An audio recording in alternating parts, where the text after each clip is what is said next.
Michigan is one of those states. I want to say, I think we're 10%. Is that right? I think we're 15 by 15. Is that what it is? 10 by 10 by 15. That's what. See, that's what I started to say. Then you corrected me. 15. It's 10% by 2015. And as I have talked to our utilities, whether they be consumers or DTE, they think that we're going to be able to achieve that, and I think that's great news. Particularly as I look at where we're coming, and again, I had a big hand in what's happened with KVCC, and it's really an amazing thing that they're doing, and that needs to be part of the mix. But of course, you have to have the backup. You got to have it when the sun doesn't shine and the wind doesn't blow. And as Karen pointed out, one of the difficulties, frankly, that we've had as we've seen these projects be developed is that often the same people that are supporting the renewables are then opposed to hooking it up with the transmission lines to the grid.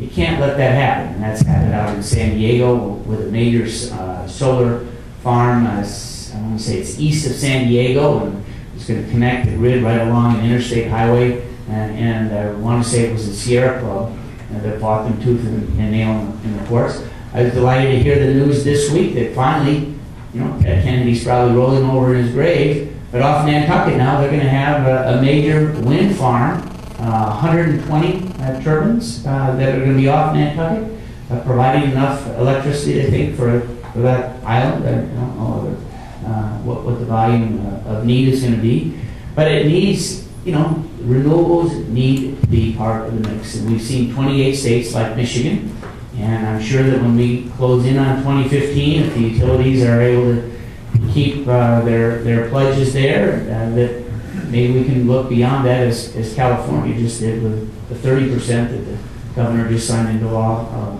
I want to say it was last week. Karen, do you have something about that? No, so the only thing 2 points I would add is you can't underestimate the permitting problem. You mentioned the Cape Wind project, Mr. Chairman. And you call me Fred. And Fred. I can't do that in Washington. So I take full advantage of that doing it here. Sure. But the Cape Wind project is in its 11th year of permitting. And so that is costly. It's a huge disincentive for the next investor to say, well, if it took Cape Wind 11 years, so I really want to get into this. And so it introduces a whole level of unpredictability that then those capitals, that capital is going elsewhere. And so the permitting is really, really a big issue. The other issue is, we have to be honest, is cost. Many alternatives are still more costly, which is why they require subsidies. And as we look forward, what is the best way to bring down these costs? Is it mandates? Is it subsidies? What is it? And we have been looking at this very, very hard and saying, just mandating it doesn't make it cheaper. We have to look at ways of bringing in concessionary financing or things that don't further add to our deficit, because we're not going to be able to subsidize these things forever. We want to find the balance that will make renewable and new technologies more cost competitive going forward. And so I think we have to look at it on balance, which is we need to, if we didn't have the permitting issue, it wouldn't be so expensive, because you would have some surety that you could get your project built and you would actually be able to generate some revenue. And the other part is that we have to be really serious and look in the mirrors. What is our policy going to be in terms of mandate subsidies or other things that we need to be looking at in terms of sustainability?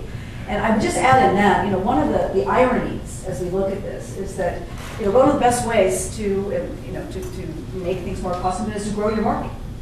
And how best to do that? We have very, very high tariffs around the world on clean energy goods and services. And here would be a way that if we and the EU and the developing nations say, we're going to abolish those tariffs overnight, we would immediately have a much bigger market for the technologies, many of which are produced here. We would create jobs. These technologies would be cheaper. They would be used in places that have growing energy demand. It would be a win for the American economy, a win for the environment. But these are the sort of common sense things we should be pursuing, I think.